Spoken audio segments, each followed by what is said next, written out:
మొన్న మీరు జూబ్లీహిల్స్ ఎలక్షన్ చూసినారు. అక్కడ ముస్లిం సోదరులకి శ్మశాన వాటికకి ఇద్దామంటే రెండు ఎకరాల జాగలేదు. 2 ఎకరాలు జాగలేదు జూబ్లీహిల్స్లో. హైదరాబాద్లో ఒక ఇందిరం ఇల్లు ఇయ్యలే 2 ఏళ్లలో.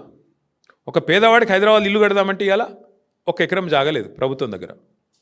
హైదరాబాద్ కాంక్రీట్ జంగల్గా మారిపోతున్నది. ఒక పార్క్ కడదామంటే జాగలేదు. నేను ఇవాళ రేవంత్ రెడ్డిని అడుగుతున్నా, 9,292 ఎకరాల విలువైన భూమి నువ్వెందుకు ప్రైవేట్ వాళ్ళకి దారాదత్తం చేస్తున్నావు? ఇది ప్రభుత్వ భూమి కదా. ప్రభుత్వ భూమిని మీరు పారిశ్రామికీకరణ కోసం, పారిశ్రామిక అవసరాల కోసం ప్రైవేట్ వ్యక్తులకు రాయితీ మీద ఇచ్చిన భూమి ఎందుకు వాళ్ళ కండిషన్ పెడతలేవు? నీకు నిజంగా డబ్బులు కావాలంటే ఓపెన్ మార్కెట్లో ఆక్షన్ పెట్టు. ఓపెన్ మార్కెట్లో ఆక్షన్ పెట్టి వాళ్ళని కూడా పాల్గొనమను. వెనక్కి తీసుకో, క్యాన్సిల్ చేయి. నీకు పరిశ్రమ కోసం కేటాయించినా నువ్వు పరిశ్రమ నడుపుతలేవు కాబట్టి is is null and wide, cancel చేయి. ఓపెన్ భూమిలో ఆక్షన్ పెట్టు.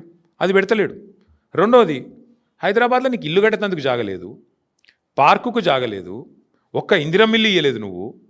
హైదరాబాద్లో శ్మశానాలకు కూడా దిక్కులేదు జాగా.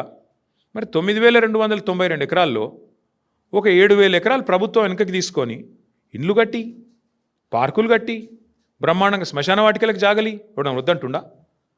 ప్రజల అవసరాలకు హాస్పిటల్ కడదామంటే జాగలేదు. ఇలా హాస్పిటల్ కట్టాలంటే మనం కొనుక్కోవాలి జాగా. ప్రభుత్వం ఏదైనా కొత్తది ఏదైనా చేయాలంటే కొనుక్కోవాలి. నువ్వేం చేస్తున్నావు?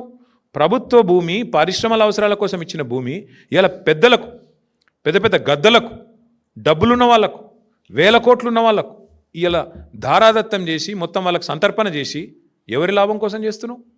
ఎవరి కోసం చేస్తున్నావు ఇంత పెద్ద లూటు? ఇది 5 లక్షల కోట్ల కుంభకోణం.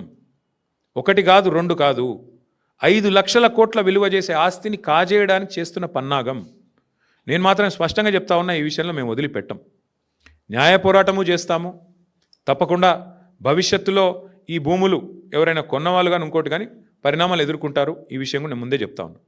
తప్పకుండా ఈ విషయంలో చిక్కుల్లో పడుతుంది ప్రభుత్వం కూడా. ఇట్లాంటి లూట్ ఎక్కడ జరగలేదు.